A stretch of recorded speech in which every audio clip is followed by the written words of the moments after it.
Okay guys, so it's been a minute since I made a video, but here we are. Back from work. Had a lot of stuff to do recently, including getting over COVID, which was not even that big of a deal. It was no worse than a normal cold, to be honest. Except you have to quarantine all of their bullshit. Anyways, so on with the show. We have, oh, you know who you are. Anyways, the owner of this engine, I can't remember his name at the moment. Dave, that's it. Such a common name. Anyways, so we're gonna pull this thing apart. I'm pretty sure the piston sleeve is roached because it's got like hardly any compression at all. OS makes really great engines, but they really fucked the dog here. They use JSI Phillips on an engine that everything else is Allen cap screws, which I don't understand why they do that. Phillips screws have to be the worst invention on the face of the earth, besides mankind itself.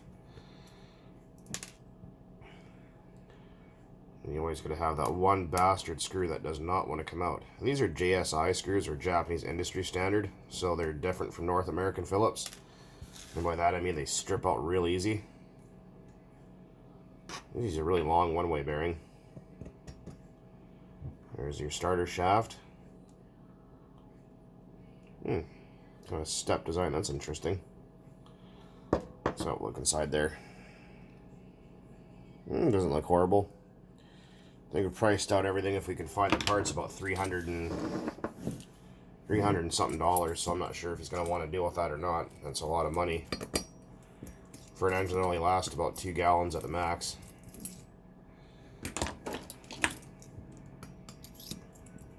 Maybe a bit more than that, but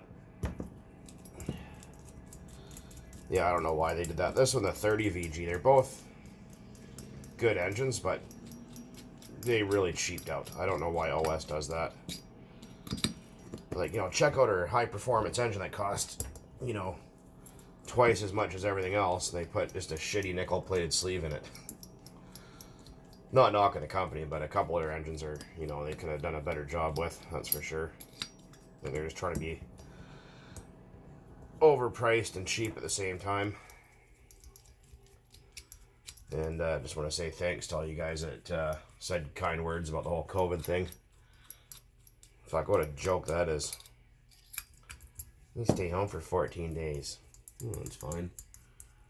Seems, oh, you're gonna die and kill everybody. Oh no.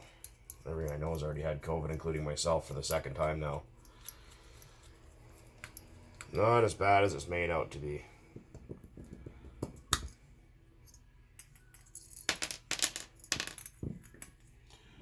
Uh-oh, spaghetti-o. What do we got here? Looks like we got... Looks like we got some possibly detonation, or it dropped a coil or something got in there. It's got the wrong length plug in it too. Looks like a standard reach plug.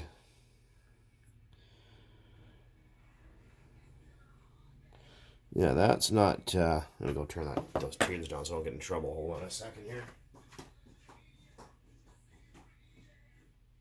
Not like the Fox plays anything worth listening to anyways. Oh, fucking radio stations are junk. It's like, hey, you got thousands of different bands, but let's play the same songs every day. The one song by the one band, and that's it. Yeah, I can't feel anything around the top. Bearings don't feel very good either. I think we're going to have to heat that up to get that out. I'll be right back with some propane. Okay, we're back. So we're just going to, actually, let's remove that carburetor first, because I want to heat that guy up. And someone is going on freaking out, oh my god, you can't heat up an engine directly because Traxxas says so. Well, Traxxas says a lot of things that aren't true, and I've done hundreds and hundreds and hundreds of engines over the years, exact same way, and I've never once damaged anything. It's not really what you do, it's more or less how you do it. Common sense, which people seem to lack these days. You tell someone to warm something up and they assume just go cooking the shit out of it, so you know, it's If you're experienced in what you're doing, you know what you're doing, it's not a big deal. But, yeah. Doesn't hurt anything. These engines are casted at probably about 900 degrees. You don't want to go warping stuff either by overheating. You want to get it up just to about 100.5 usually. 150, maybe 250 degrees. Something like that. I could turn my oven on, but that's a waste of electricity. I'm just going to go about that much. Just keep the heat flowing. Like I said, it's not a big deal. And all that is to expand the aluminum away. And all that kind of jazz. Anyways, I gotta go find my my chopstick here. I'll be right back. Oh, chopstick unnecessary. It came out by itself. Yeah, a little bit toasty. Yeah, no. So a lot of people go freaking out. You can't do that. Sure you can. It's only because you can't do it. That's why. I'm gonna put just a little nick on the back of the rod so remember which way I put it back in. I already know which way it goes, but someone goes, "You're gonna destroy the engine. The metallurgy is gonna fail," and blah blah blah. Oh no, geez, I made a homemade connecting rod that's been in there for 2.5 years and it hasn't blown up and it's got scratches all over it. Dearie me, whatever shall we do? Like a lot of complainers out there, I'm telling you. Wah. Nothing surprises me anymore. I'll believe it when I see it. Until then, shut up.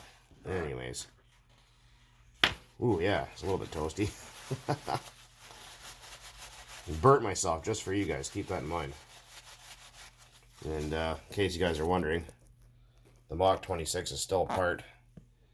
The idiots sent me the incorrect O-ring. I ordered a backplate O-ring, so they sent me a carburetor O-ring instead, which is fantastic. And I'm just waiting on the cylinder head and the wrist pin for it. So whenever those come in.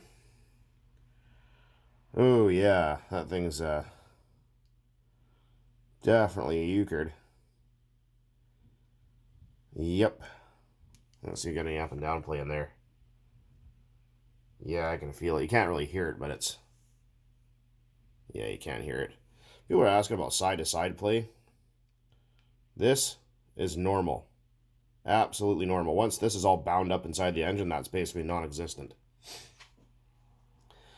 More or less, the biggest problem is up and down. So if the rod has play this way, or there's play in the pin bores, then it's toasted. Let's have a look at that sleeve. Yeah, see what I mean? These are ABN sleeves. They're not ABC like they should have been.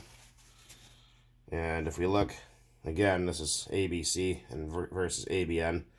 You can see this has got chrome lining. Again, it's, well, they're both brass, but this is just nickel plated rather than chrome plated on the inside. So you can see the difference. That's why people always ask, what's the difference between ABC and ABN? I already told you, I already have videos about it. Righty-o. Let's have a look in there.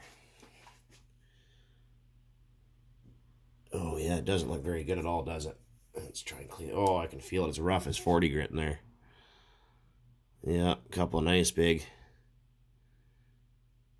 scratches right through the nickel.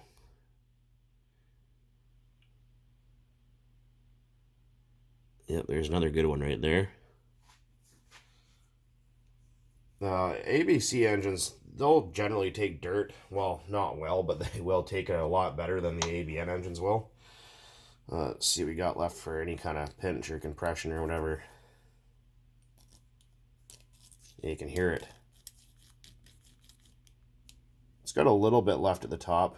You can see that it's way at its limit. Just because it stops doesn't mean it's always good. This should be stopping almost down here. So yeah, that sleeve and piston is absolutely euchred. The crank looks like it's pretty much okay. Bearings are not super hot feeling, but imagine if we could find a piston, a sleeve, a rod, set of bearings. Cylinder head, not too big of a deal. I'll run that again and just clean it up a little bit. This could be salvageable, but I don't think he's going to want to buy $300+ in parts to fix it. And again, if you do have an OS VG engine, like this, a VG21, or if you have a VG30 or OS 15 or 12 CV or CVX, even some of their engines, other engines are ABN as well, so keep that in mind that you will have to add extra castor oil to the fuel. But yeah, that thing is pretty much, well, she's dead, Jim. And again, these rings right here are designed to hold oil. They almost act like a piston ring, so the oil film gets trapped there to help seal the piston in the cylinder better. I do have this Dynamite 28, which I'm not going to take apart on camera because you guys have already seen me do that before, and it's equally, well, not super worn out, but it's getting there. So yeah, so what do we got left here? We got this stinky little AE15. I'm going to rip that thing apart too and clean it all up because it's quite the mess. It actually does turn over now.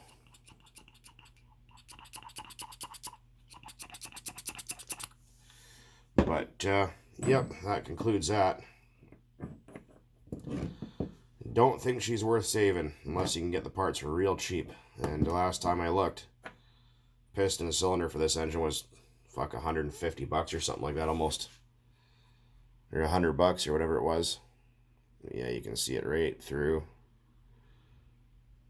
right there, all the way around. If you run your finger in there, this thing sucked up dirt real bad, so yeah, you can feel it all the way around with your finger. It just feels like sandpaper. You can feel all the nicks with your fingernail. And let's see that crank.